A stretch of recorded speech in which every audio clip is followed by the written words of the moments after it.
दिलाराम बाबा मेरा बाबा, बड़ा जादूगर मेरा बाबा। हमको बनाते कांटों से फूल, हमको बनाते कांटों से फूल, चमकाते भाग्य मेरा बाबा, बड़ा जादूगर मेरा बाबा, बड़ा जादूगर मेरा बाबा। दिलाराम बाबा मेरा बाबा, बड़ा जादूगर मेरा बाबा, बड़ा जादूगर मेरा बाबा।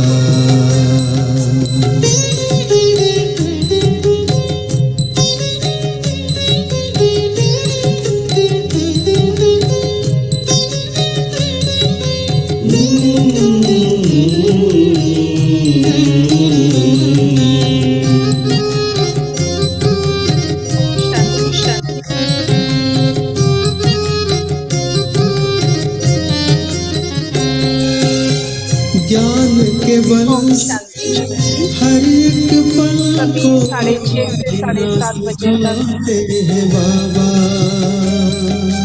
विशेष योग करेंगे। अभी 20 मिनट बाकी है। सभी विश्व शांति के लिए योग करेंगे।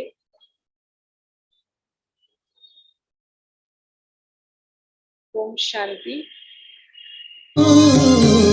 ज्ञान के बल से हर एक पल को जीना सिखाते हैं बाबा।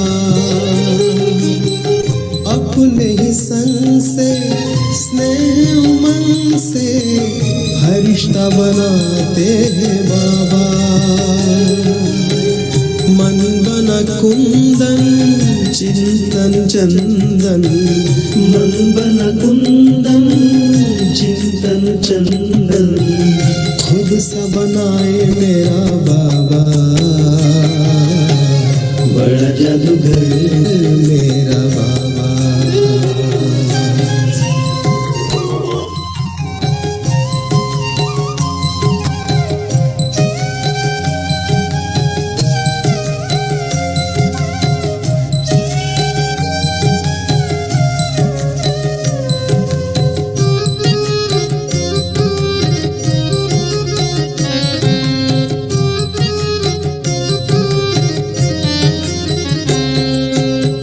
याद वो आए मन मुस्काए, मीठी मुरली सुनकर।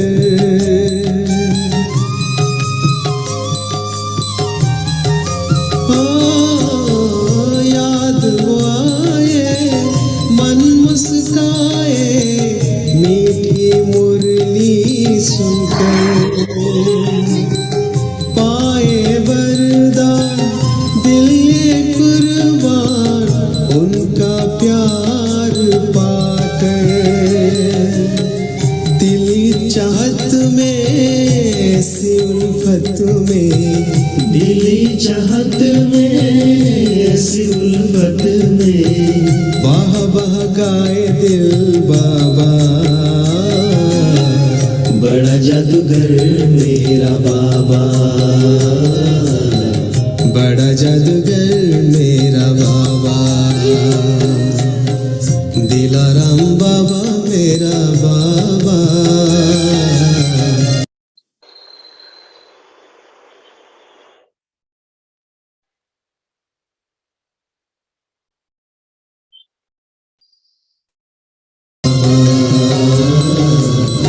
बड़ा जादूगर मेरा।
परम धाम।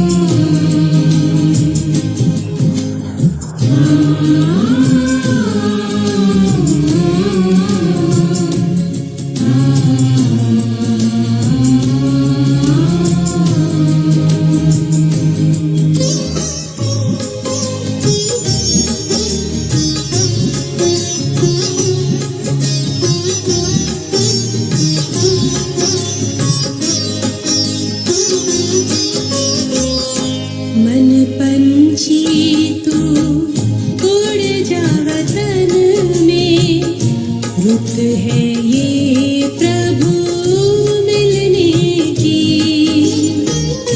मस्त पवन है, महका चमन है, मस्त पवन है, महका चमन है, बेला है मंगल मिलने की।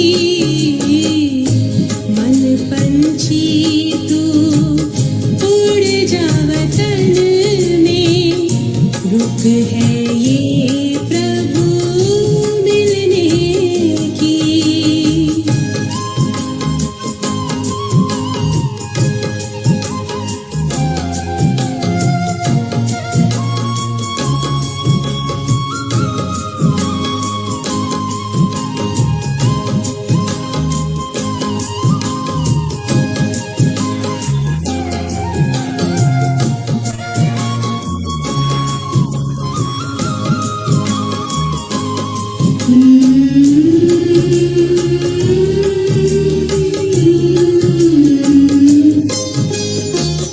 बादल की छाँव से, तारों के गाँव से, पार चला जा जग की हवाओं से, पार चला जा जग की हवाओं से।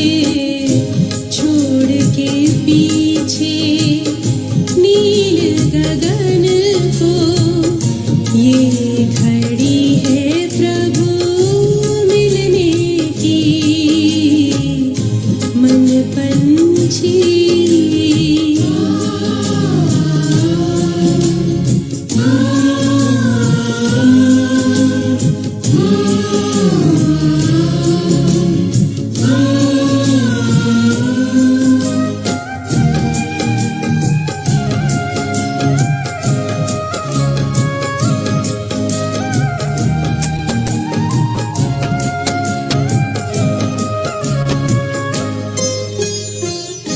भूल के सारे जग का आकर्षण, तोड़ के झूठे देह का बंधन, तोड़ के झूठे देह का बंधन। उड़ जा प्रेम के पंख लगा कर, दिल में लगन अब मिलने की। मन पंछी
पंछी तू उड़ जा वतन में, रुत है ये प्रभु मिलने की।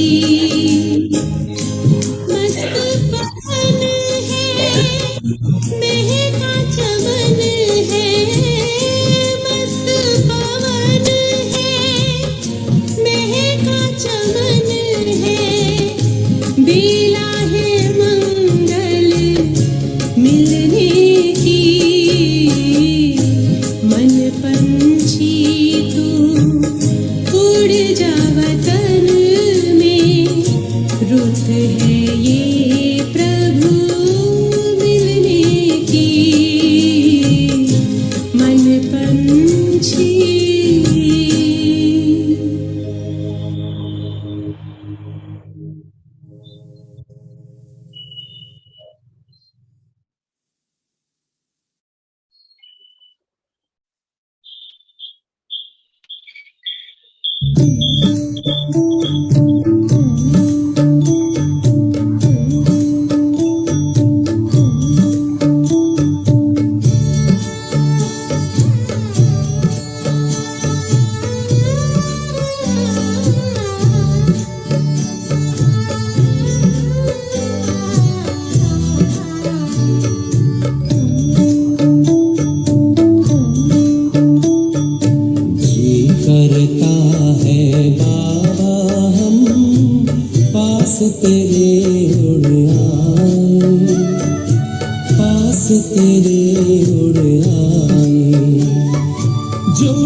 अंबर से भी पार है, मणियों का गार है, परम शांति विश्राम यहाँ पर ज्योति का भंडार है।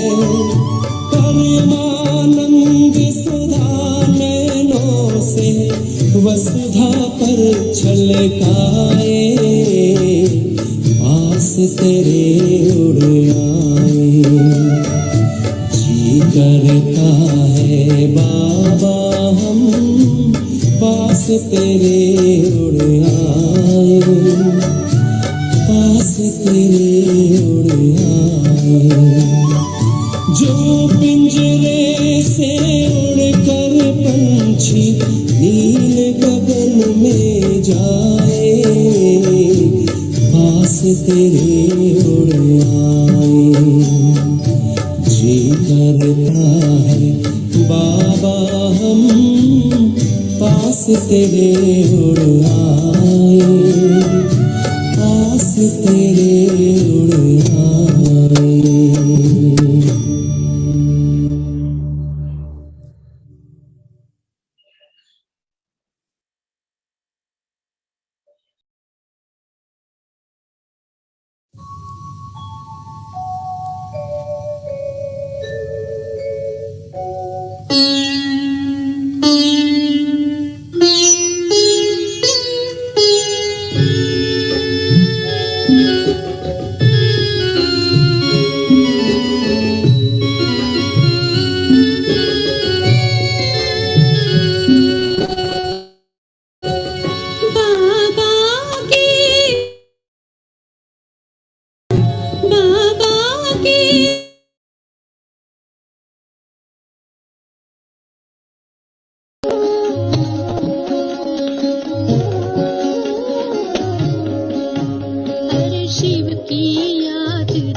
हसरत है हमारी बाबा, कर दो वो पूरी आके, मिल जाओ प्यारे बाबा हम बच्चों से आके, मिल जाओ प्यारे बाबा हम बच्चों से आके। हसरत है हमारी बाबा, कर दो वो पूरी आके, मिल जाओ प्यारे बाबा हम बच्चों से आके, मिल जाओ प्यारे बाबा हम बच्चों से आके।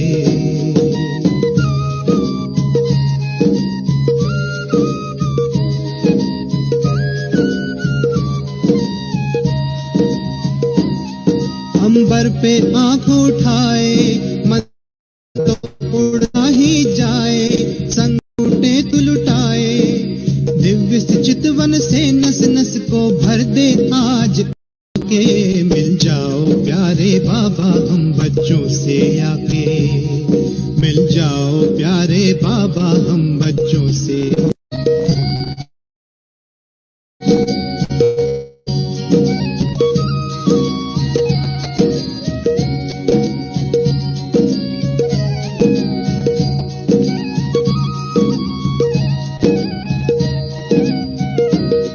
हसरत है हमारी बाबा, कर दो वो पूरी आके, मिल जाओ प्यारे बाबा हम बच्चों से आके, मिल जाओ प्यारे बाबा हम बच्चों से आके।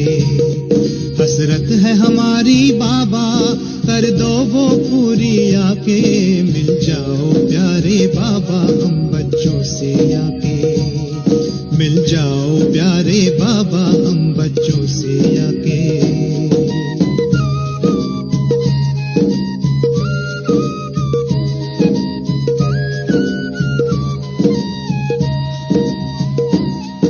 अंबर पे आंख उठाए, मन तो उड़ता ही जाए, संगम के सुहाने सुख जो हम लूटे तू लुटाए, दिव्य चितवन से नस नस को आके, मिल जाओ प्यारे बाबा हम बच्चों से आके, मिल जाओ प्यारे बाबा हम बच्चों से आके।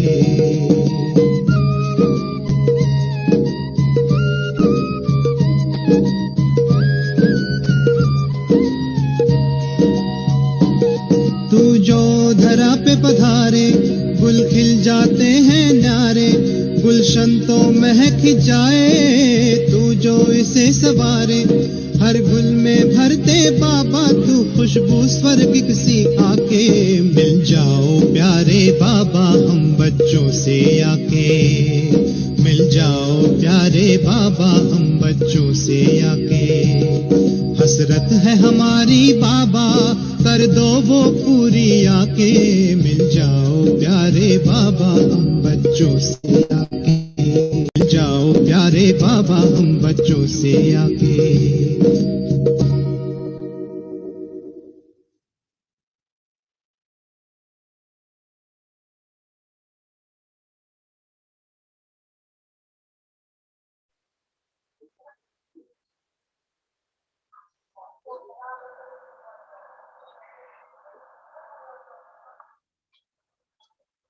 ओम शांती।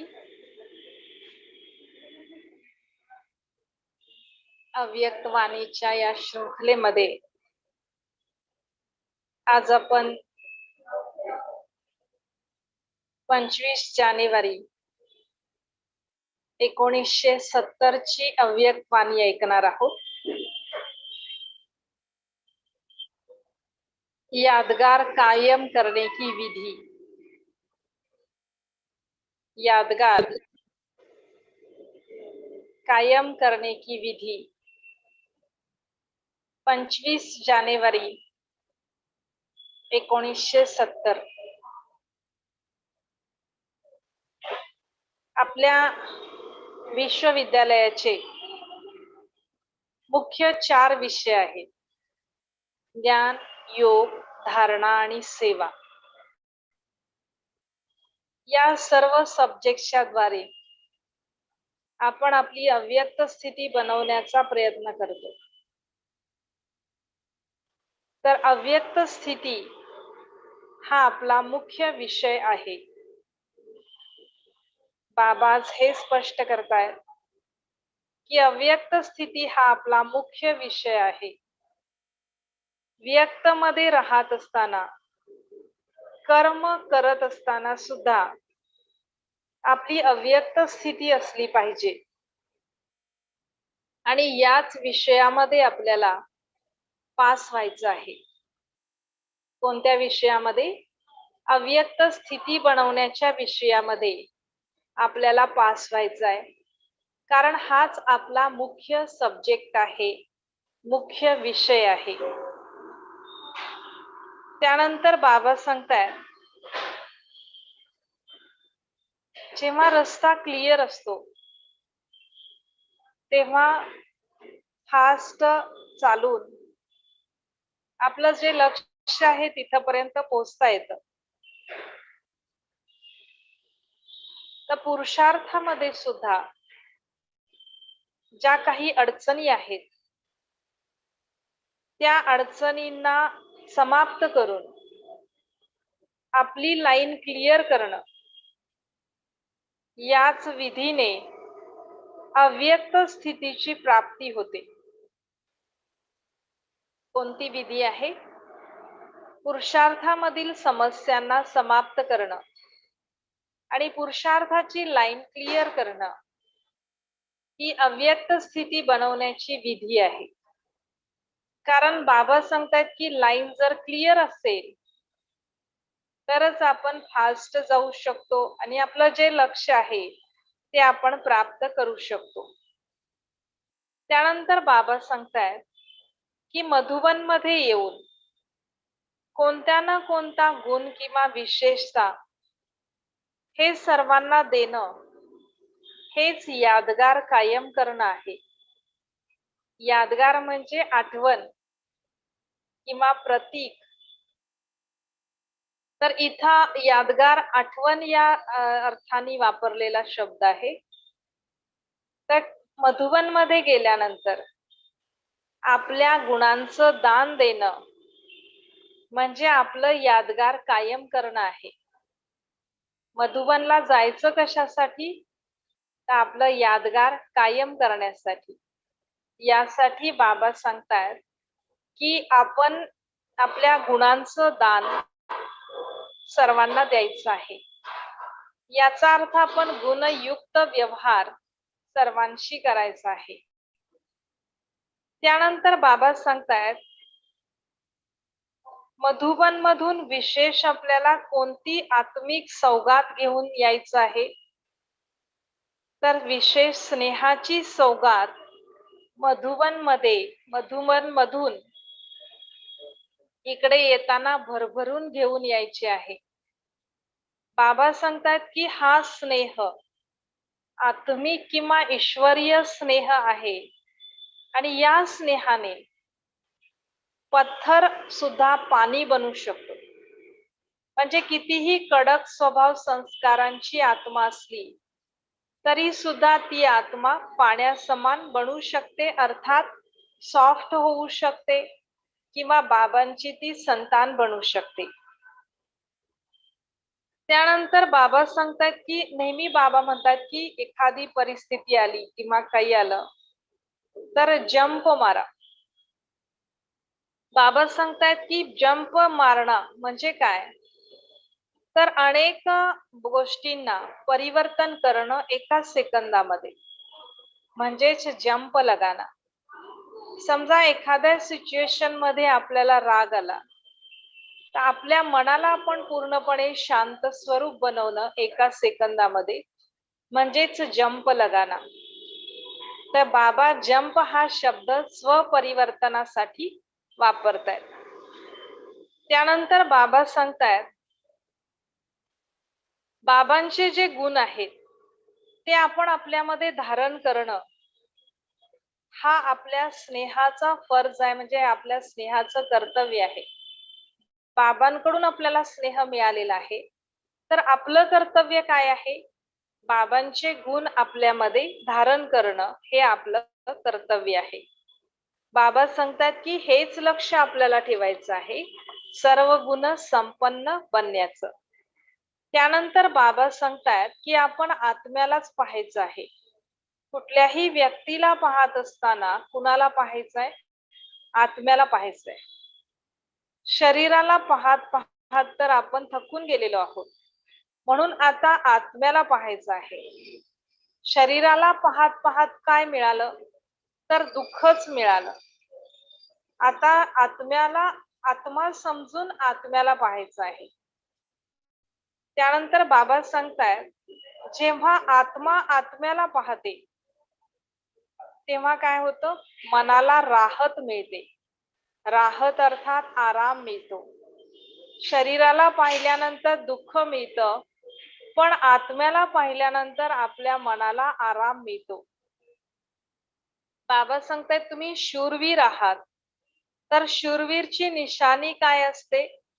कोणतीही गोष्ट आली किंवा कोणतीही रुकावट किंवा अडचण आली तर ती त्यांना अडचण वाटत नाही आणि ती पार करण्यासाठी त्यांना मेहनत पण करावी लागत नाही. बाबा सांगतायत की त्यांचा वेळ हा सेवेमध्येच व्यतीत होतो. आपल्या स्वतःच्या विघ्नांना पास करण्यासाठी त्यांना वेळ द्यावा लागत नाही, कारण ते विघ्नांना एका सेकंदामध्ये पार करू शकतात. त्यानंतर बाबा सांगतायत की अशाच आत्म्यांना शूरवीर म्हटलं जातं. आपला वेळ हा विघ्नांमध्ये नाही घालवायचा, परंतु सेवेमध्ये लावायचा आहे. बाबांनी आज विशेष हे स्पष्ट केलेलं आहे. समस्यांमध्ये विघ्नांमध्ये जास्त वेळ देण्यापेक्षा आपण आपला वेळ सेवेमध्ये सफल केला पाहिजे. आता बाबा सांगतायत समय खूप पुढं आलेला आहे आणि या हिशोबाने आता आपण ह्या लहानपणाच्या गोष्टींमध्ये वेळ वाया घालवायचा नाही. म्हणजे विघ्नांमध्ये खूप वेळ वाया घालवणं म्हणजे बाबा सांगतात की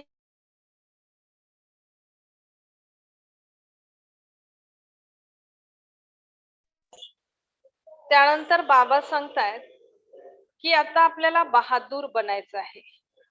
कशीही परिस्थिती आली, वातावरण कसंही असलं तरी सुद्धा कमजोर बनायचं नाहीये. त्यालाही म्हणतात शूरवीर.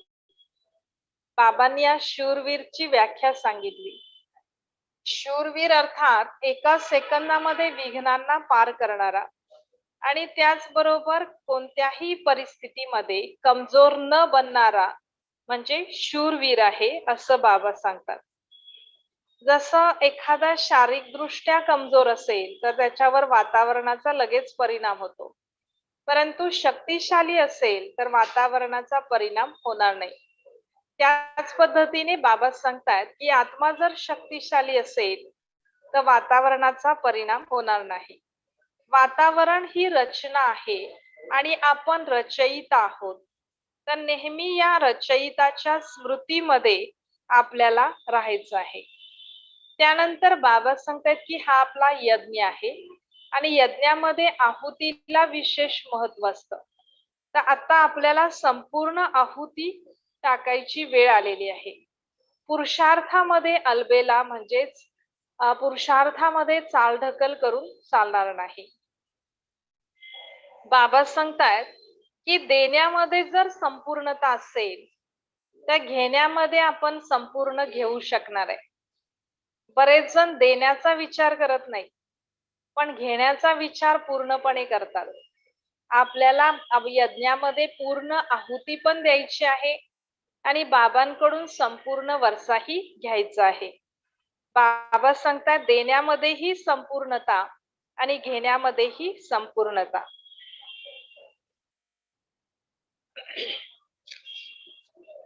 बाबा सांगतात की आता समाप्तीची वेळ आहे. समाप्तीच्या वेळी सगळं चेक केलं जातं की सर्व सफल झालं की नाही. त्याच पद्धतीने बाबा सांगतायत की आता आपल्याला काय करायचं आहे, समाप्तीची वेळ आहे तर आपलं सगळं बाबांच्या कार्यामध्ये आहुती टाकायची आहे, म्हणजे स्वाहा करायचं आहे. बाबा सांगतात की जसं कधी कधी गाडीला जात असताना गाडी पकडायची असेल तर वेळेवरती विशेष लक्ष दिलं जातं. त्याच पद्धतीने बाबा सांगतात की आता आपल्याला समय कसा चालू आहे याकडेही आपलं लक्ष असायला पाहिजे.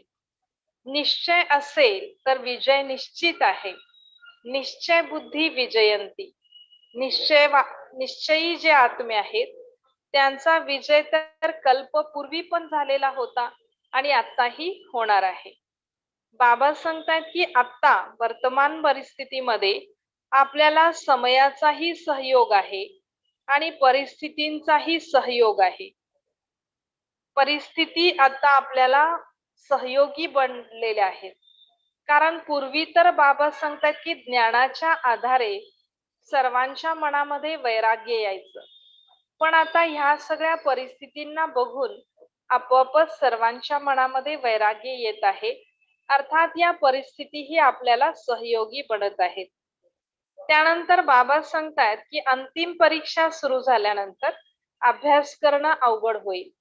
यासाठी अभ्यास आताच करायचा आहे. कारण आधी अभ्यास झालेला असेल तरच परीक्षेच्या दरम्यान अभ्यास होईल आणि पेपर देता येईल. पण आधी अभ्यास नसेल तर परीक्षेच्या वेळी अभ्यास करता येणार नाही.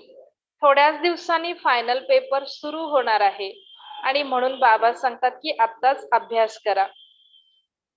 आणि आपण वेळेवर पोहोचलेलो आहोत, समयाच्या आधी पोहोचलेलो आहोत, हेही आपल्या सगळ्यांचं भाग्य आहे. त्यानंतर बाबा सांगतात की वैराग्य ही आपल्या मनाची धरणी आहे. या धरणीमध्ये जर ज्ञानाचे बीज टाकले तर निश्चयाचं फळ त्याला प्राप्त होणार. आपल्याला नेहमी ही तुलना करायची आहे की बाबा कसे आहेत आणि मी आत्मा कशी आहे. बाबा सर्व शक्तिमान आहेत आणि मुलांमध्ये संकल्पांनाही थांबवण्याची शक्ती नाही. तर हे बरोबर नाहीये ना. तर बाबा सांगतात की प्रत्येक वेळी चेक करा की बाबा काय आहेत, बाबा कशी आहेत आणि मी कशी आत्मा आहे. तर आपल्याला स्वतःवरतीच हे होईल की बाबा एवढे श्रेष्ठ आणि मी आत्मा अशी आहे. तर आपल्याला जशी सवय आहे दुसऱ्यांशी कंपॅरिझन करण्याची, आता आपण स्वतःच कंपॅरिझन कुणाशी करायचं आहे, बाबांशी करायचं आहे. आणि आपल्यामध्ये हे जर आपण स्वतःच बाबांशी कंपॅरिझन करत गेलो तर आपल्यामध्ये परिवर्तन येत जाईल आणि आपलं परिवर्तन बघून सर्वांच्या मनामध्ये हा प्रश्न येईल की यांना असं परिवर्तन करणारा कोण आहे, आणि आपोआपच त्यांचं लक्ष बाबांकडे जाईल असं बाबा सांगतात. त्यानंतर बाबा सांगतात की आपली एकरस अवस्था बनवण्यासाठी आपले सर्व संबंध एकाशी असायला पाहिजे. जर इतर कुठल्या संबंधांमध्ये आपली रग असेल, रग अर्थात ओढ किंवा मोह असेल, तर आपली अवस्था एकरस राहणार नाही. अवस्थेला एकरस बनवण्यासाठी बाबा सांगतात की आपले सर्व संबंध एका बाबांशी असायला पाहिजे. बाबा हेही स्पष्ट करतायत की बाबांशिवाय काहीच अविनाशी नाही, बाकी सगळं विनाशी आहे. अविनाश वस्तू फक्त एक बाबा आहेत. तेच आपल्याला बरोबर घेऊन जाणार आहेत. एकाच्याच यादमध्ये सर्व प्राप्ती सामावलेल्या आहेत. सर्वांची आठवण केल्यानंतर प्राप्ती काहीच नाहीत, पण एका बाबांची आठवण केल्यानंतर आपल्याला सर्व प्राप्ती होतात. तर कोणता सौदा चांगला आहे हे बाबा सांगतात चेक करा. सर्व प्राप्तींनी संपन्न बनण्यासाठी एकाच बाबांच्या यादमध्ये आपल्याला राहायचं आहे. आणि बघून बाबा सांगतात हा सौदा करा. आपण सर्व शक्तिमान बाबांची मुलं आहोत, तर आपण मायेवरती विजय प्राप्त करू शकतो. त्यानंतर बाबा सांगतायत की संजीवनी बूटी सदा आपल्या बरोबर असायला पाहिजे. कोणती संजीवनी बूटी आहे, तर बाबांची याद हीच काय आहे, संजीवनी बूटी आहे. त्यानंतर बाबांनी आपल्याला आज एक मंत्र दिलेला आहे, अब नाही तो कब नाही. आता आपण पुरुषार्थ केला नाही तर आपण कधीच पुढे करू शकणार नाही. त्यामुळे बाबा सांगतात की आत्ताच जे पण काही पुराणे संस्कार आहेत, पुराणा जुना आपला स्वभाव आहे, तो आपल्याला आत्ताच परिवर्तित करायचा आहे आणि आपल्याला आपला ईश्वरीय स्वभाव बनवायचा आहे. पुराणे संस्कार, जुन्या सवयी आपल्यामध्ये राहिल्या नाही पाहिजे. तर आपला स्वभाव हा कसा असायला पाहिजे? ईश्वरी असायला पाहिजे. आणि बाबा सांगतात की आपल्याला सुखदायी बनायचं आहे, सर्वांना संतुष्ट करायचं आहे, हे आपलं लक्ष असायला पाहिजे. त्यानंतर बाबा सांगतात की आपल्याला न्यारा आणि प्यारा असं बनायचं आहे. विघ्नांना समाप्त करण्याच्या ज्या युक्ती आहेत, तर त्या युक्तींना फॉलो करायचं आहे. त्यानंतर बाबा सांगतायत की कमजोरी आपल्यामध्ये जर नसेल तर माया येणार नाही आणि म्हणून आपल्यामध्ये कमजोरी येऊ देऊ नका असं बाबा सांगतात. कमजोरी येण्याचं कारण म्हणजे पुरुषार्थामध्ये जर गॅप पडत गेला तर कमजोरी येत जाते. बाबा सांगतात की कमजोरी येऊ देऊ नका म्हणजे माया येणार नाही. सदा ही स्मृती आपल्यामध्ये असायला पाहिजे की आपला संबंध सर्व शक्तिमान बाबांशी आहे. ही स्मृती असेल तर बाबा सांगतात की आपली कमजोरी समाप्त होणार. सदा हे आपल्याला लक्षात ठेवायचं आहे की माझे बाबा सर्व शक्तिमान आहेत. आणि बाबा सांगतात की ही स्मृती आपल्याला म्हणजे या स्मृतीमध्येच राहायचं आहे, अर्थात स्मृती स्वरूप बनायचंय. म्हणजे आपल्या मनामध्ये नॅचरल स्मृती असायला पाहिजे. त्यानंतर बाबा सांगतायत की आपल्यामध्ये जर काही त्रुटी राहिल्या तर आपण त्रेतायुगी बनणार. त्रेतायुगी अर्थात ज्याच्यामध्ये काही त्रुटी आहेत तो कसा बनणार? त्रेतायुगी बनणार. त्यानंतर बाबांनी हे स्पष्ट केलं की आपले संस्कार कसे असायला पाहिजे. यादचे संस्कार आपल्याला बनवायचे आहेत. त्यानंतर बाबा सांगतायत की समयाने घंटी वाजवलेली आहे. जसं लहान मुलांना खेळायला सोडलं जातं, त्यांना सांगितलं जातं की 7 वाजेपर्यंत परत यायचं संध्याकाळी. तर काही हुशार मुलं असतात ती आपोआपच परत येतात. तर काही मुलांना काय करावं लागतं? त्यांना आवाज द्यावा लागतो. मग त्याच्यातून जी समजदार आहेत ती परत येतात. मग पुन्हा पण काही मुलांना इशारा केल्यानंतर ते परत येतात. काही तसेच खेळत राहतात, तर आई येते आणि त्यांना मार देऊन घरी घेऊन जाते. त्याच पद्धतीने बाबांनी इथं आपल्याला खेळायला सोडलं होतं. वेळ संपत आलेला आहे याची स्मृती करून देण्यासाठी बाबांनी आपल्याला ज्ञान दिलं. तरी पण इथंच आपण खेळत राहिलो, पूर्णपणे बाबांकडे लक्ष दिलं नाही. त्यामुळे बाबांनी पहिली घंटी वाजवली, ती म्हणजे मम्मा. मम्मानी शरीर सोडलं. अचानकपणे मम्मा गेल्या कमी वयामध्ये. तर ही समयाची घंटी होती की कधीही काहीही होऊ शकतं. त्यामुळे आपल्याला पुरुषार्थ करायचा आहे. त्यानंतर ब्रह्मा बाबांनी शरीर सोडलं, तर ही दुसरी घंटी वाजवली बाबांनी की बाबांनी आपला पार्ट चेंज केला. व्यक्त मधून ते अव्यक्त मध्ये गेले. बाबांनी ही दुसरी घंटी वाजवली आणि त्याच्याही पुढे जाऊन बाबांनी दादींचा शरीराचा आधार घेतलेला आणि दादींनीही शरीर सोडलं. म्हणजे आता तिसरी घंटी वाजलेली आहे. बाबा सांगतात की अजूनही वैराग्य नाही आलं तर मग आपल्याला बाबा सजा देऊन घेऊन जाणार. तर आता ह्या 3 घंटी बाबांनी वाजवलेल्या आहेत की आता वेळ संपत आलेली आहे आणि आपल्या घरी चला. त्यासाठी बाबा सांगतायत की व्यर्थचा पेटी बिस्तरा जो आहे त्याला आता समेटून घ्या. बुद्धीच्या विस्ताराला समेटून घ्या. व्यर्थला आणि समस्यांनाही समेटून घ्या, समाप्त करा. तर अशा पद्धतीने हे आजच्या वाणीमधील महत्वाचे पॉइंट्स आहेत. आता आपण ही सर्व वाणी डिटेल मध्ये आणि बाबांच्या शब्दांमध्ये ऐकणार आहोत.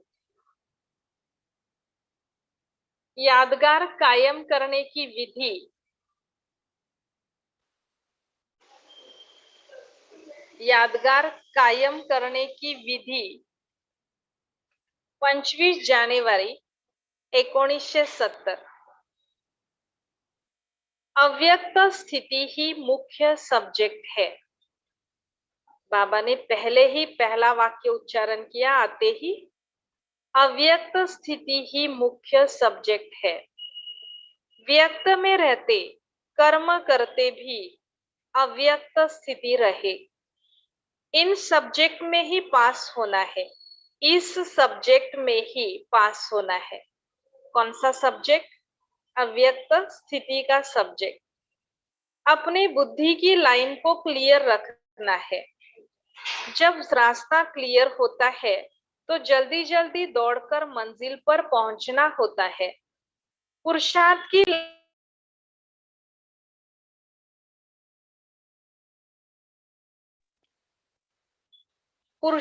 की लाइन में कोई रुकावट हो तो उसको मिटाकर लाइन क्लियर करना, इस साधन से ही अव्यक्त स्थिति की प्राप्ति होती है।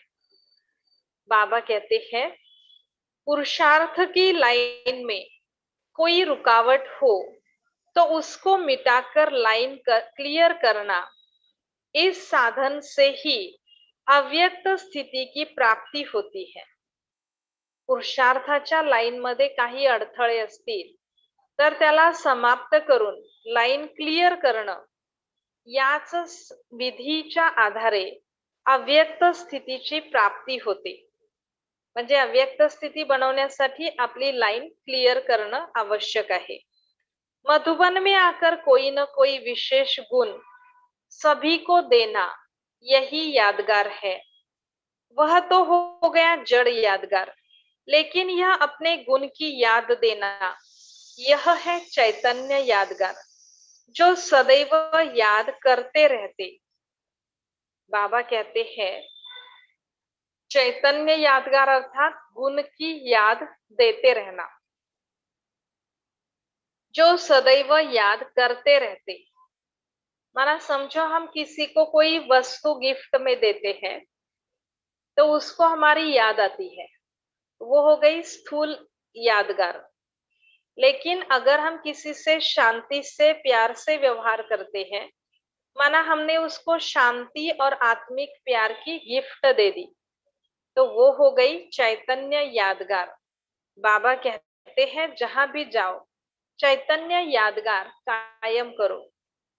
कभी कहीं पर जाओ तो यही लक्ष्य रखना है कि जहां जाए वहां यादगार कायम करे। कहीं भी जाए, बाबा कहते हैं अपने यादगार कायम करो, अर्थात गुणों के साथ सभी के साथ व्यवहार करो। यहाँ से विशेष स्नेह अपने में भर करके जाएंगे तो स्नेह पत्थर को भी पानी कर देगा। यह आत्मिक स्नेह की सौगात साथ ले जाना, जिससे किसी पर भी विजय हो सकती है। समय ज्यादा समझते हो व कम, अभी भी बाबा कहते हैं आप समय ज्यादा समझते हो या कम समय है ऐसा समझते हो, तो अभी समय तो बहुत कम है। तो अब कम समय में 100% तक पहुंचने की कोशिश करनी है। जितनी भी अपनी हिम्मत है वह पूरी लगानी है। 1 सेकंड भी व्यर्थ न जाए, इतना ध्यान रखना है। संगम का 1 सेकंड कितना बड़ा है। अपने समय और संकल्प दोनों को सफल करना है। समय को भी सफल करना है और संकल्प को भी सफल करना है। जो कार्य बड़े न कर सके वह छोटे कर सकते हो। अभी तो वह कार्य भी रहा हुआ है। अब तक जो दौड़ी लगाई वह तो हुई, लेकिन अब जंप देना है, तब लक्ष्य को पा सकेंगे। सेकंड में बहुत बातों को परिवर्तन करना, यह है जंप मारना। बाबा कहते हैं जंप मारना अर्थात 1 सेकंड में बहुत सी बातों में परिवर्तन करना, अर्थात जंप मारना है। इतनी हिम्मत है। जो कुछ सुना है उनको जीवन में लाकर दिखाना है। कौन सी हिम्मत रखनी है?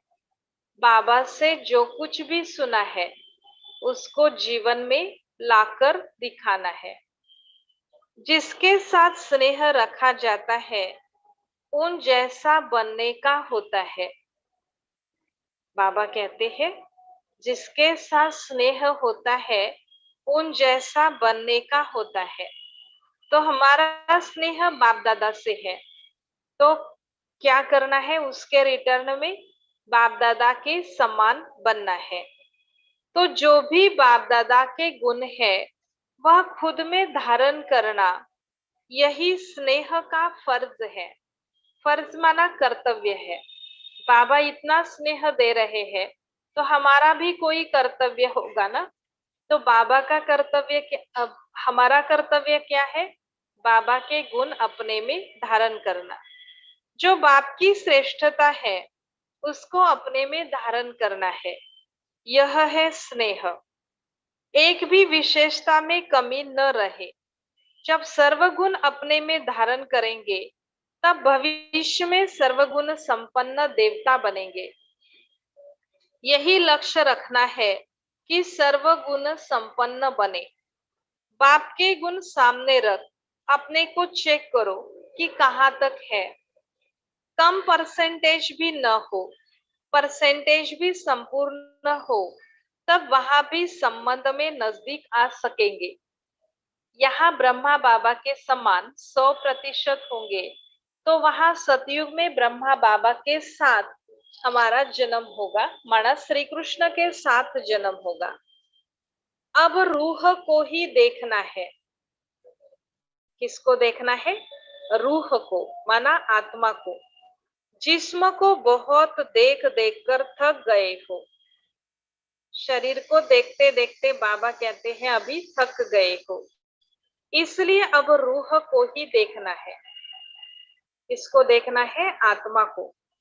जिस्म को देखने से क्या मिला?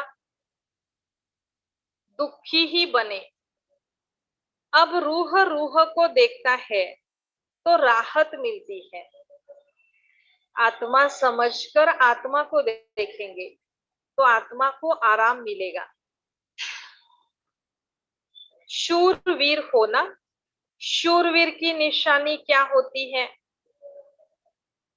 उनको कोई भी बात में पार करना मुश्किल नहीं लगता है और समय भी नहीं लगता है।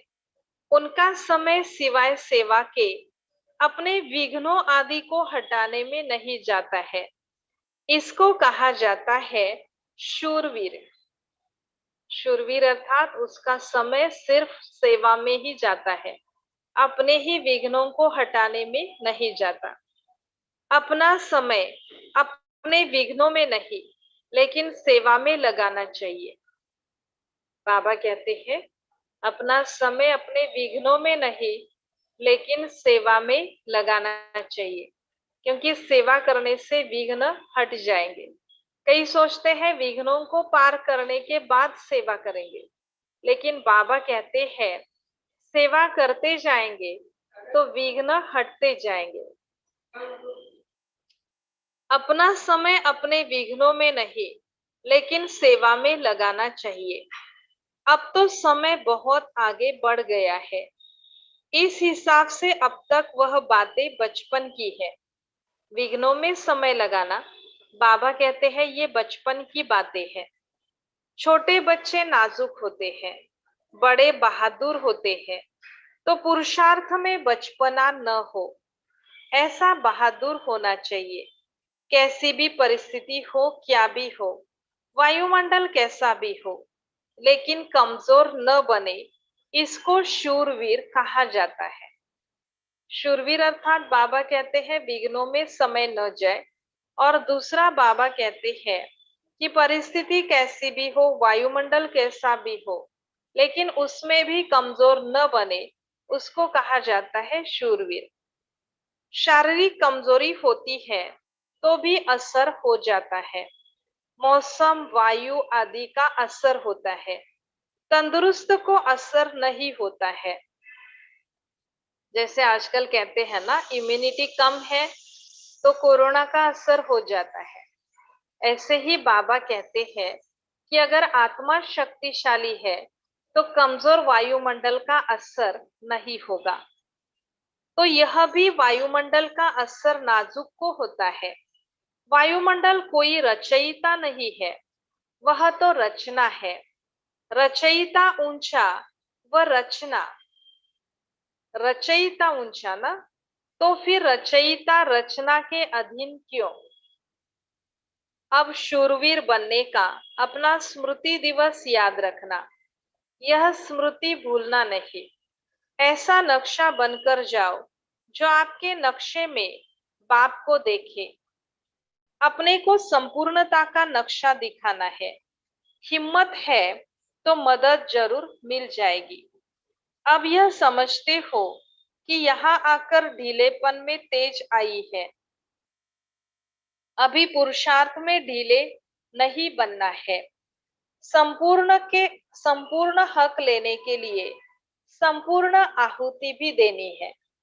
बाबा से पूरा हक लेना है, पूरा वर्षा लेना है, तो बाबा कहते हैं आहुति भी पूरी देनी है।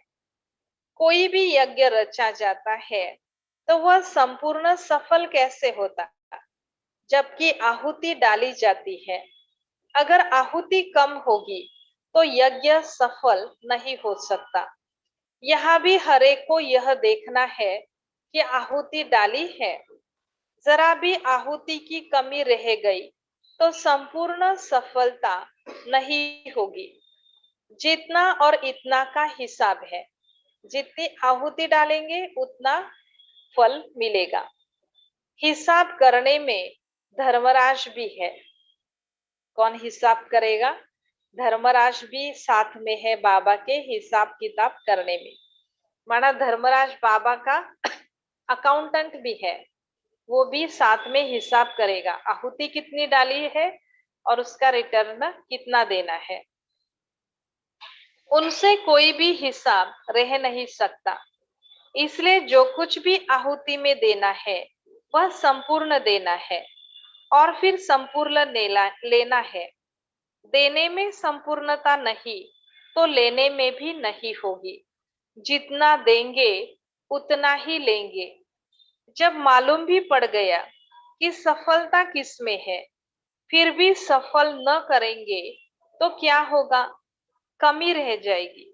इसलिए सदैव ध्यान रखो कि कहाँ कुछ रह तो नहीं गया। मनसा में, वाणी में, कर्म में कहाँ भी कुछ रहना नहीं चाहिए। कोई भी कार्य का जब समाप्ति का दिन होता है तो उस समय चारों ओर देखा जाता है कि कुछ रह तो नहीं गया। वैसे अभी भी समाप्ति का समय है। अगर कुछ रह गया तो वह रह ही जाएगा, फिर स्वीकार नहीं हो सकता। इसको संपूर्ण आहुति भी नहीं कहा जाएगा। इसलिए इतना ध्यान रखना है। अभी कमी रखने का समय बीत चुका, अब समय बहुत तेज आ रहा है। अगर समय तेज चला गया और खुद ढीले रह गए तो फिर क्या होगा? मंजिल पर पहुंच सकेंगे? फिर सतयुगी मंजिल के बजाय त्रेता में जाना पड़ेगा। जैसे समय तेज दौड़ रहा है वैसे खुद को भी दौड़ना है। स्थूल में भी जब कोई गाड़ी पकड़नी होती है तो समय को देखना पड़ता है, नहीं तो रह जाते हैं। समय तो चल ही रहा है, समय कभी रुकता नहीं है। कोई के लिए समय को रुकना नहीं है।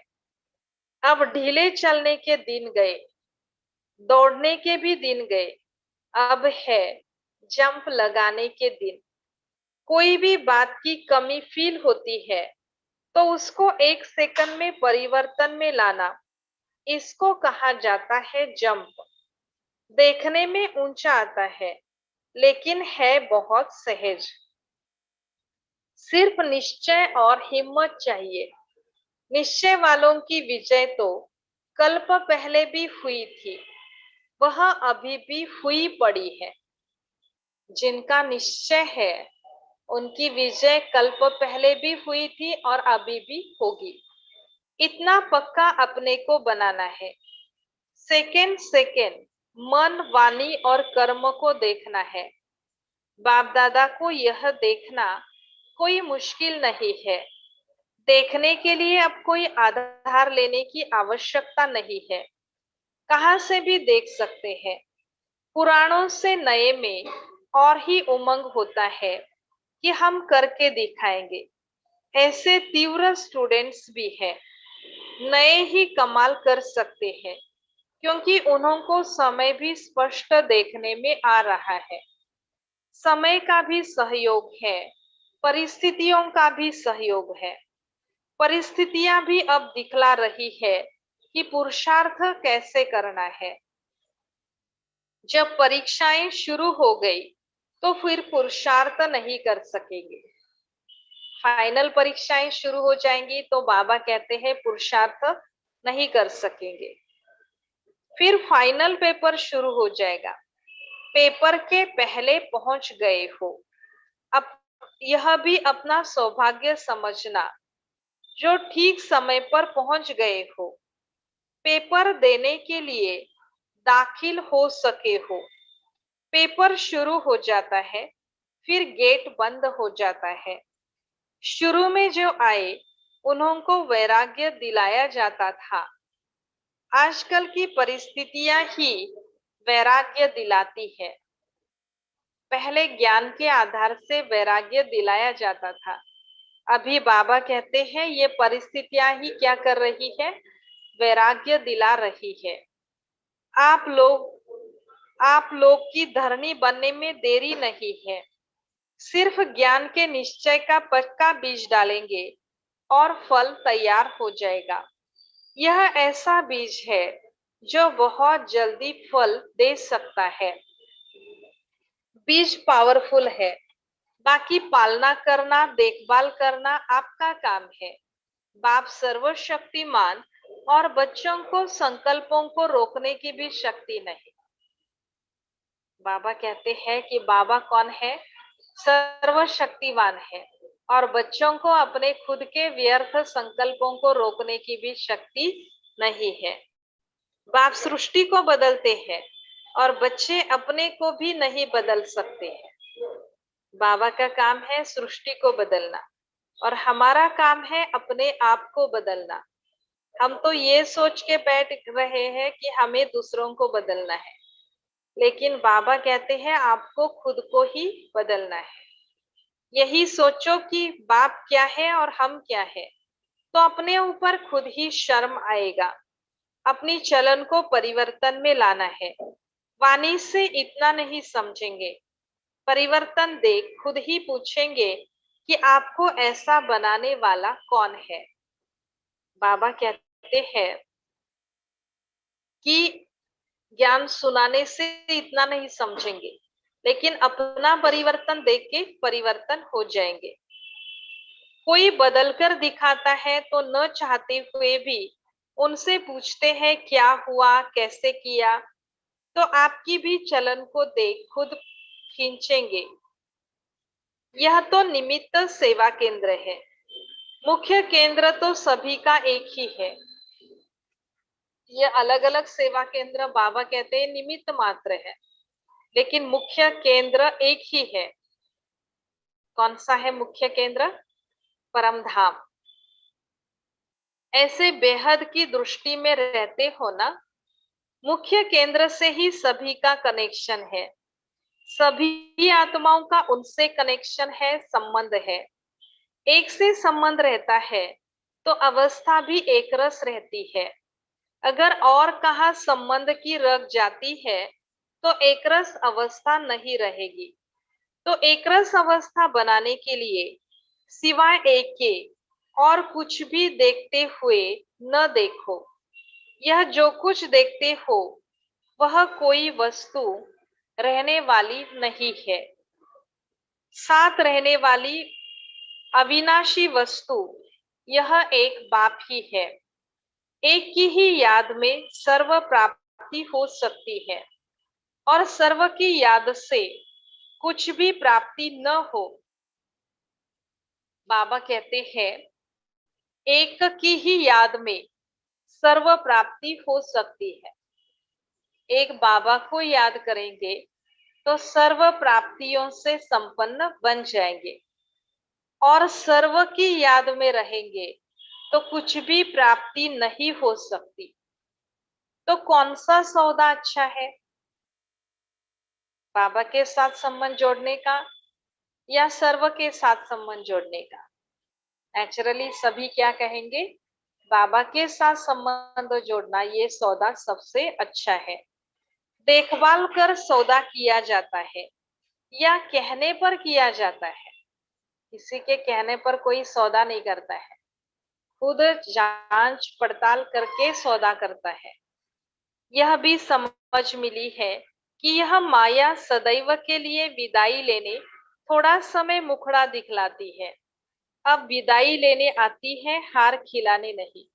छुट्टी लेने आती है। अगर घबराहट आई तो वह कमजोरी कही जाएगी। कमजोरी से फिर माया का वार होता है। अब तो शक्ति मिली है ना, सर्वशक्तिवान के साथ संबंध है, तो उनकी शक्ति के आगे माया की शक्ति क्या है? सर्वशक्तिवान के बच्चे हैं।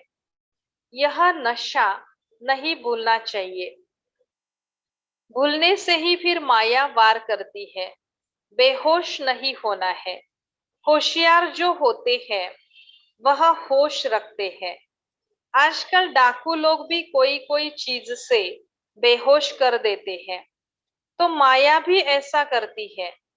जो चतुर होते हैं वह पहले से ही जान लेते कि इनका यह तरीका है, इसलिए पहले से ही सावधान रहते हैं। अपने होश को गंवाते नहीं है। इस संजीवनी बूटी को सदा साथ रखना। कौन सी संजीवनी बूटी? सदा इस नशे में रहना कि हम सर्वशक्तिवान बाप के बच्चे हैं। बाबा कहते हैं ये क्या है? संजीवनी बूटी है। भल 1 मास से आए हैं, यह भी बहुत है। बाबा कहते हैं 1 मास का बच्चा है तो 1 मास भी कम नहीं है, ये भी बाबा कहते हैं बहुत है। 1 सेकंड में भी परिवर्तन आ सकता है। ऐसे नहीं समझना कि हम तो अभी आए हैं, नए हैं। यहाँ तो सेकंड का सौदा है। बाबा कहते हैं यहाँ 1 सेकंड भी बहुत है, 1 सेकंड भी परिवर्तन हो सकता है, इसलिए अपने को नया नहीं समझना। 1 सेकंड में जन्म सिद्ध अधिकार ले सकते हैं, इसलिए ऐसा तीव्र पुरुषार्थ करो, यही युक्ति मिलती है। जो भी बात सामने आए तो यह लक्ष्य रखो कि 1 सेकंड में बदल जाए। सारे कल्प में यही समय है, अब नहीं तो कब नहीं। संगम का 1 सेकंड भी बहुत अमूल्य है। 1 सेकंड संगम का माना कल्प का वो बहुत ज्यादा समय है। बाबा कहते हैं 1 सेकंड में भी बहुत कुछ प्राप्त कर सकते हैं, लेकिन सिर्फ यहाँ अभी ही कर सकते हैं, पूरे कल्प में नहीं। अब नहीं तो कब नहीं, यह मंत्र याद रखना है। जो भी पुराने संस्कार है और पुरानी नेचर है वह बदलकर ईश्वरीय बन जाए। कोई भी पुराना संस्कार, पुरानी आदतें न रहे। आपके परिवर्तन से अनेक लोग संतुष्ट होंगे। सदैव यही कोशिश करनी है कि हमारी चलन द्वारा कोई को भी दुख न हो। मेरी चलन, संकल्प, वाणी, हर कर्म सुखदायी हो। यह है ब्राह्मण कुल की रीति। जो दूर से ही कोई समझ ले कि यह हम लोगों से न्यारे है। न्यारे और प्यारे रहना, यह है पुरुषार्थ। औरों को भी ऐसा बनाना है। बनना और बनाना, यही लक्ष्य रखना है। न्यारे प्यारे बनना भी है और दूसरों को बनाना भी है। बाबा कहते हैं यही लक्ष्य रखो। जो जितना बनता है उतना बनाता है। अपने जीवन में अलौकिकता भासती है। अपने को देखना कि लोगों से न्यारा अपने को समझते हैं। अगर याद भूल जाते हैं तो बुद्धि कहाँ रहती है? सिर्फ एक तरफ से भूलते हैं तो दूसरे तरफ लगेगी ना। यह अपने को चेक करो। कि अव्यक्त स्थिति से नीचे आते हैं तो किस व्यक्त तरफ बुद्धि जाती है? बाबा कहते हैं कहीं ना कहीं बुद्धि लगेगी जरूर। अगर अव्यक्त से नहीं लगेगी तो किसी न किसी व्यक्त में लग जाएगी। जरूर कुछ रहा हुआ है तब बुद्धि वहां जाती है। कई बातें ऐसी होती है जिनको खींचने से खींचा जाता है। कई बातों में ढीलापन छोड़ना भी खींचना होता है।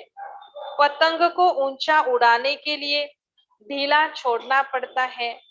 देखा जाता है इस रीति नहीं खींचेगा तो ढीला छोड़ना चाहिए जिससे वह स्वयं खींचेगा। कई कई ढीला छोड़ना होता है, कभी कभी टाइट करना पड़ता है। बाबा कहते हैं ऐसे ही बैलेंस रखो।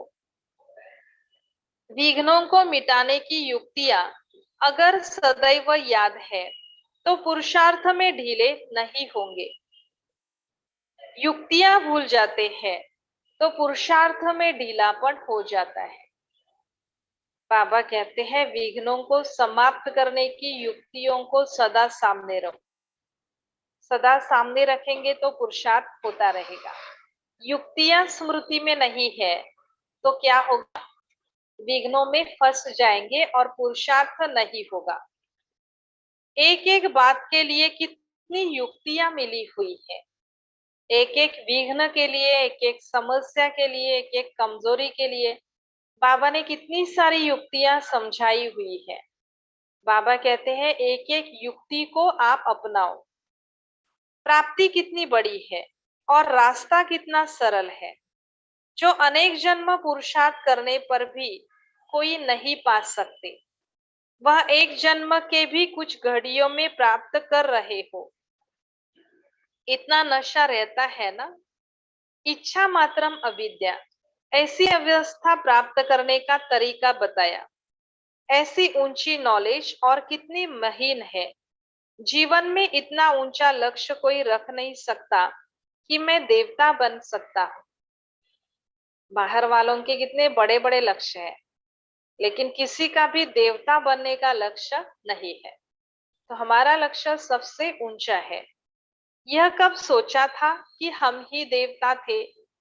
सोचा क्या था और बनते क्या हो? बिन मांगे अमूल्य रत्न मिल जाते हैं। ऐसे पद्मा पदम भाग्यशाली अपने को समझते हो? प्रेसिडेंट आदि भी आपके आगे क्या है? इतनी ऊंची दृष्टि, इतना ऊंचा स्वमान याद रहता है कि कब भूल जाते हो? स्मृति विस्मृति की चढ़ाई उतरते चढ़ते हो। गंदगी से मच्छर आदि प्रकट होते हैं, इसलिए उनको हटाया जाता है। वैसे ही अपनी कमजोरी से माया के कीड़े पकड़ लेते हैं। गंदगी होती है तो वहां ये सब आ जाते हैं। ऐसे बाबा कहते हैं कमजोरी होती है तो वहां माया के कीड़े आ जाते हैं। कमजोरी को आने न दो तो माया आएगी नहीं। सदैव यह याद रखो कि सर्वशक्तिवान के साथ हमारा संबंध है। फिर कमजोरी क्यों? सर्वशक्तिवान बाप के बच्चे होते भी माया की शक्ति को खलास नहीं कर सकते। एक बात सदैव याद रखो कि बाप मेरा सर्वशक्तिमान है। हम सभी से श्रेष्ठ सूर्यवंशी है। हमारे ऊपर माया कैसे वार कर सकती है? अपना बाप, अपना वंश याद रखेंगे तो माया कुछ कर नहीं सकेगी। स्मृति स्वरूप बनना है। इतने जन्म विस्मृति में रहे फिर भी विस्मृति अच्छी लगती है। 63 जन्म विस्मृति में धोखा खाया। अब एक जन्म के लिए धोखे से बचना मुश्किल लगता है। अगर बार बार कमजोर बनते, चेकिंग नहीं रखते, तो फिर उनकी नेचर ही कमजोर बन जाती है। अवस्था चेक कर अपने को ताकतवर बनाना है। कमजोरी को बदल शक्ति लानी है। सभी जो बैठे हैं वह अपने को सूर्यवंशी सितारे समझते हो। सूर्यवंशी सितारों का क्या कर्तव्य है? सूर्यवंशी सितारा माया के अधीन हो सकते हैं? सभी मायाजीत बने हैं व बनना है। बाबा पूछ रहे हैं कि मायाजीत बने हैं व बनना है।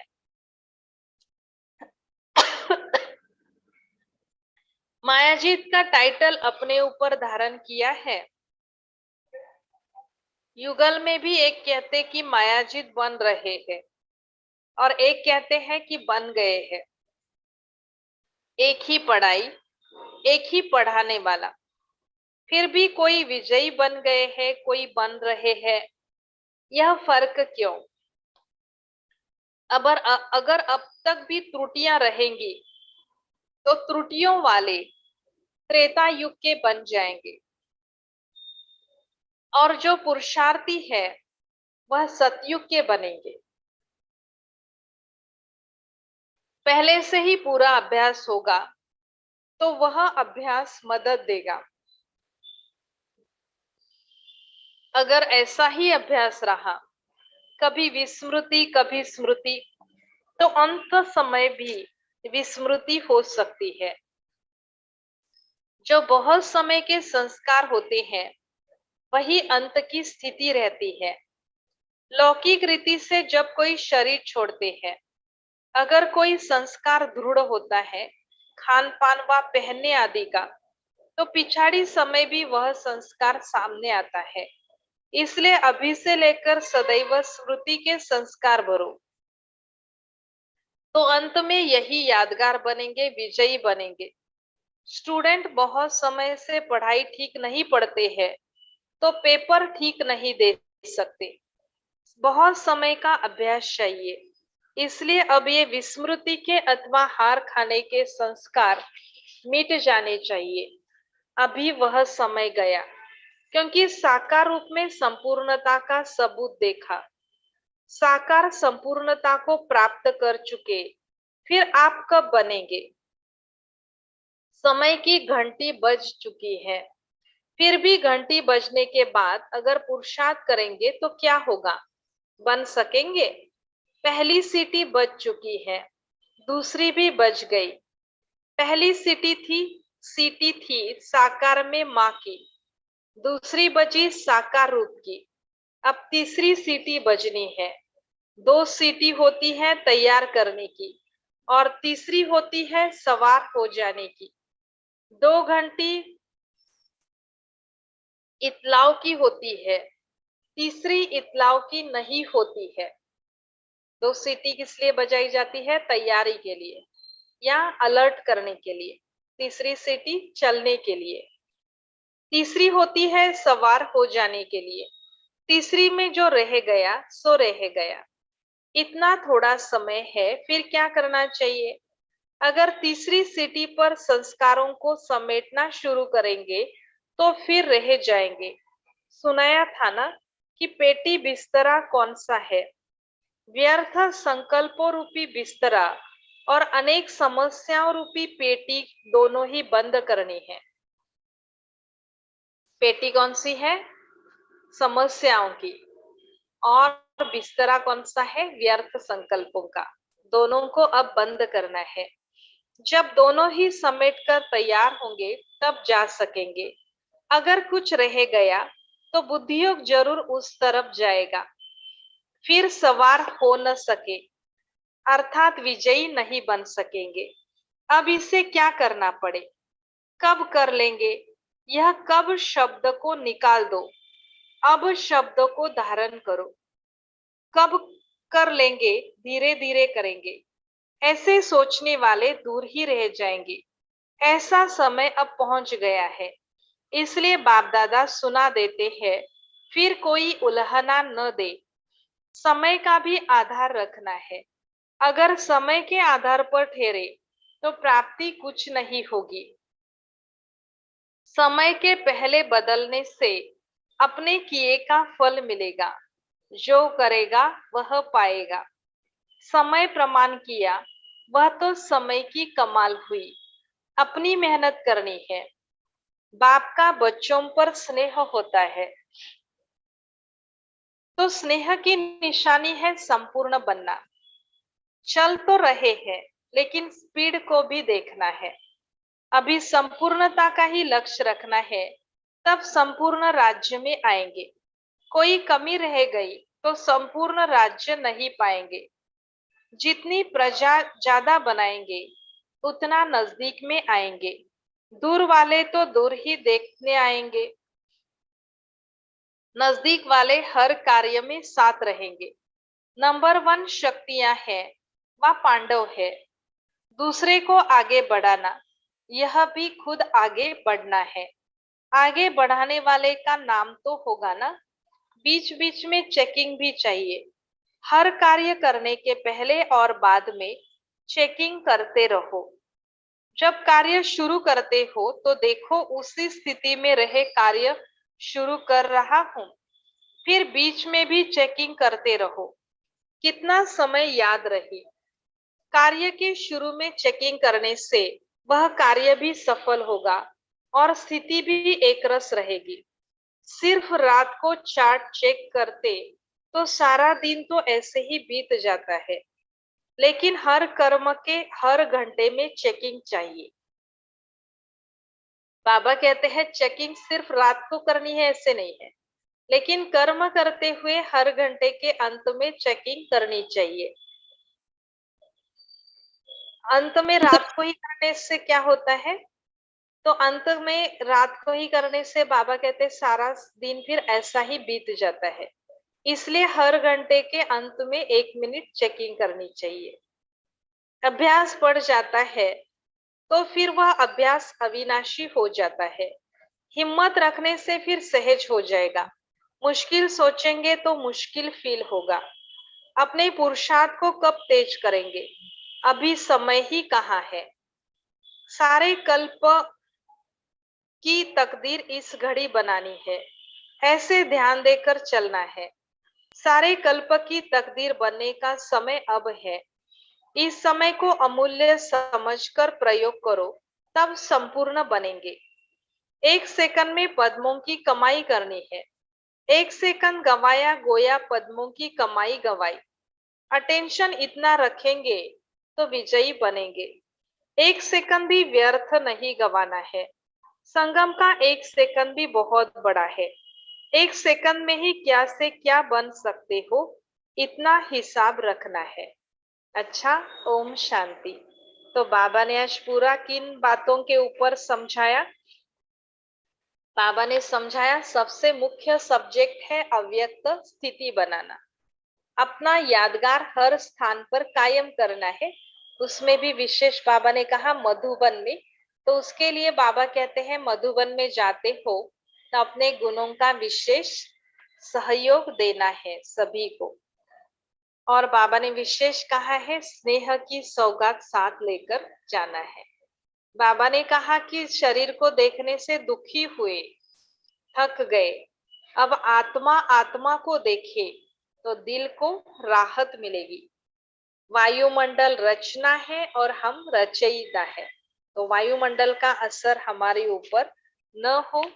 बाबा ने विशेष समय के ऊपर भी समझाया है। समय समाप्ति की ओर जा रहा है, समय बहुत कम है, इसलिए विघ्नों में समय नहीं गंवाना है, लेकिन सेवा में समय को सफल करना है। और बाबा ने कहा कि मैं मास्टर सर्वशक्तिमान हूँ या सर्वशक्तिमान की संतान हूँ, ये स्मृति रखना माना जैसे कि संजीवनी बूटी अपने साथ रखना है। तो आज विशेष इसी बात के ऊपर अटेंशन रखना है कि हम सर्वशक्तिमान की संतान है और मास्टर सर्वशक्तिमान है, इस स्मृति में रहना है। ओम शांति। कल हम फिर मिलेंगे नुमाशाम योग के बाद अगली अव्यक्त वाणी के साथ। ओम शांति।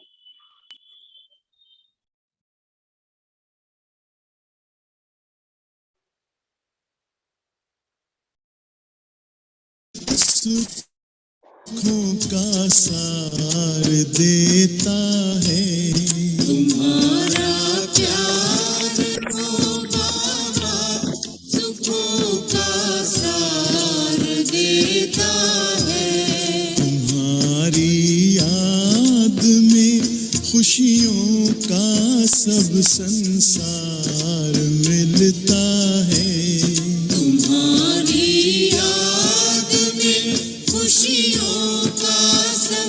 संसार मिलता है। तुम्हारा प्यार ओ बाबा,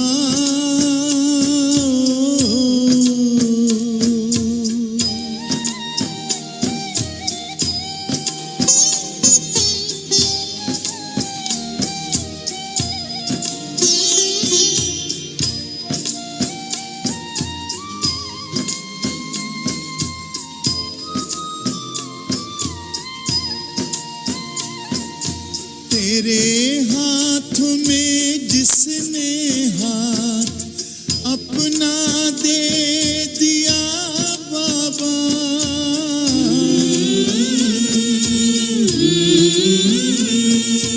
तेरे हाथ में जिसने हाथ करूं तुम्हारी, रचता है तू सभी का, रचता है तू सभी का, रचना है सब तुम्हारी। All the double foreign sisters and brothers, please look after yourself. So many are standing behind you. Check your belongings before you leave the diamond hall. जहाँ से न्यारा उपमा नहीं, जहाँ में उपमा नहीं, जहाँ में तुम सा हसीन बाबा।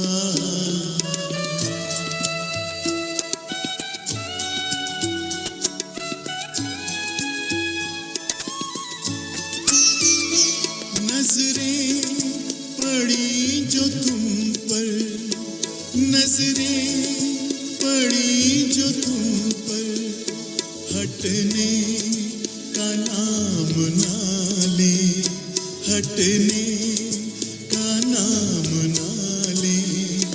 पलकों के डाल पर दे, पलकों के डाल पर दे, दिल में कहीं सभी एक बार जोर से करतल ध्वनि से गुलजार दादी जी को बहुत बहुत थैंक्स दे।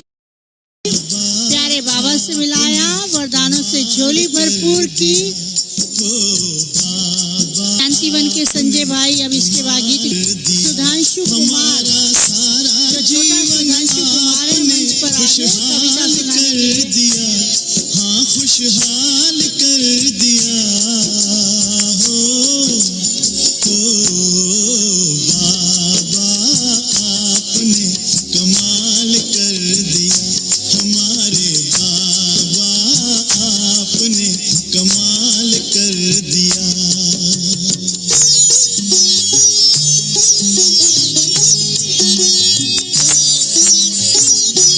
हम तो थे उलझन में, मार्ग बताया आपने, हम तो थे उलझन में, मार्ग बताया आपने।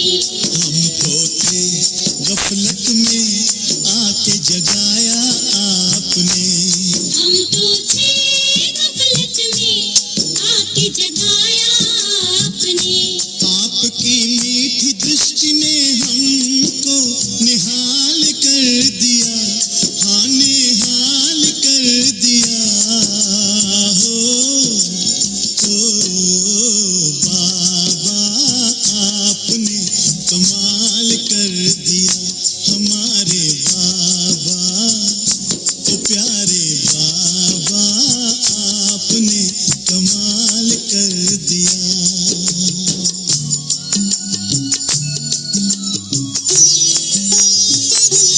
हम तो थे अंधेरे में, दिया प्रकाश आपने, हम तो थे अंधेरे में, दिया प्रकाश आपने। पिंजरे के पंछी को दिया आकाश आपने,